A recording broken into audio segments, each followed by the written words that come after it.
باقی ہینڈ جو سسٹم ہے اسٹیبلشمنٹ، ان کا مسئلہ یہ ہے کہ اگر ان کو نہیں آنے دیتے تو انٹرنیشنل تماشا ہے. ہاں سمجھ آئی؟ تو یہ پھنس جائیں گے خود ہی. اگر میں ان کو مشورہ دوں عقل مند دو تو چپ کر جاؤ، کچھ نہ کرو، وقت گزر جائے گا. میں ان کو مشورہ دے رہی ہوں.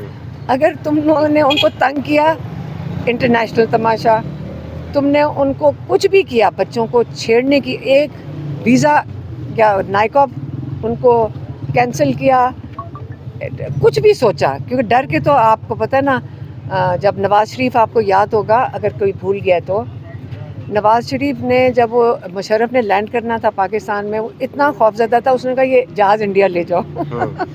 تو یہ اگر ڈریں گے تو تماشا بنے گا. اس سے چپ کر جائیں، بچوں کو اپنے والد صاحب سے ملنے دیں.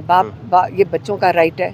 اور یہ اگر انہوں نے کیا تو خود ہی انٹرنیشنل تماشا بن جائے گا. ان کو مشورہ یہی دیتی ہوں کہ چپ کر کے کر لیں، نہیں تو اس کا بہت بڑا تماشا بنے گا باہر، تو کوئی فائدہ نہیں ہے ان کو.